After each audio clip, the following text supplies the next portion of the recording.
Our prayers are with the mother and the entire family. Yes, they are. Let's go to the lawyers tonight. Christopher Amolsch, defense attorney, joining us tonight out of Washington, D.C., and Meg Strickler, international law attorney, joining us out of Atlanta. Christopher Amolsch, the suspect in this case, Jose Rodriguez, he has been found guilty in the past of manslaughter. So we do see that there is a violent tendency there, culminating in that felony conviction. What are your thoughts about the outcome of the dive that's taking place right now to retrieve that vehicle? Well, as strange as it might sound, this doesn't strike me as a classic crime of violence. I mean, he didn't walk up with a gun and shoot anybody. And I'm listening to the story, and I'm going to be actually more surprised if there is anybody in the car than not. I think what probably happened is the migrant worker who reported the car missing has now got it in his head from reading all the newspaper reports that there was somebody in that car. It took him 3 days to report it, which doesn't make any sense if somebody really was in the car who matches, even if it didn't match the description, you'd call if you saw two people driving into the lake, like the canal like that. So I'll actually be more surprised if somebody is in the car than if they're not. Meg Strickler, international law attorney, joining us out of Atlanta. Here's where I'm coming from. A conviction of manslaughter means you've killed somebody. You have that capability. If you drove into that canal with a little boy, you're going to kill him. I'm going to disagree with my law school classmate. We went to school together. I'm going to say that there's probably going to be bodies in there. We have evidence of anger tendencies. We have evidence of alcohol issues. And I do believe we have some talk of drug issues. There must have been something that's made him just flip his top. He grabs this kid. He's saying bye-bye. And I do think he drove into the canal and to commit suicide. That's what it sounds like. And it's just an absolutely horrible story.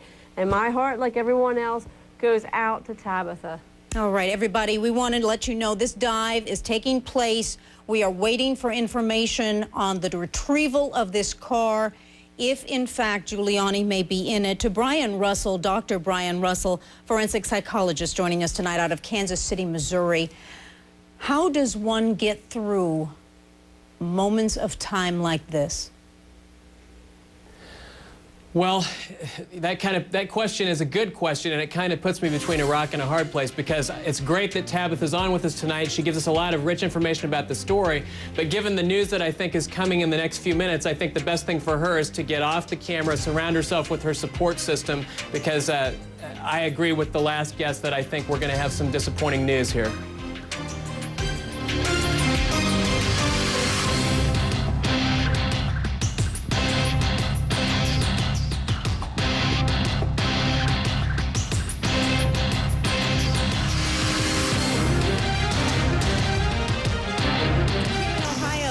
Good evening, Kim.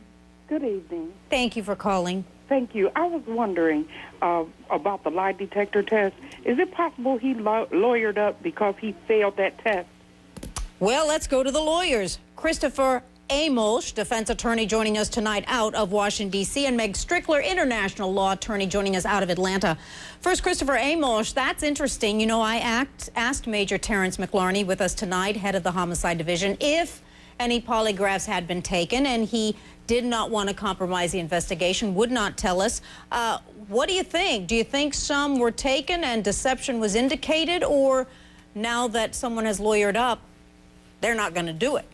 I think anybody who's lawyered up is smart. I think the John Benet Ramsey case has showed us that the best thing you can do is get a lawyer instead of talking to the police in these kinds of cases. As for lie detector tests, the reason they're not valuable is because you can be telling the truth and fail them, not because you can lie and pass them. So I wouldn't put much stock either way in a polygraph examination. But Meg Strickler, why do you have to get a lawyer? Why don't you go out and pass the flyers to try to find her?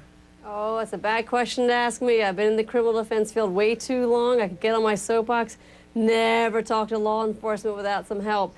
And with respect to the polygraph, a lot of times here in Georgia, for example, the GBI is very strained. They don't have the funds. Their product is not as good as a private polygraph. And if he lawyered up, he should have taken a private polygraph. All right, tonight, CNN Heroes.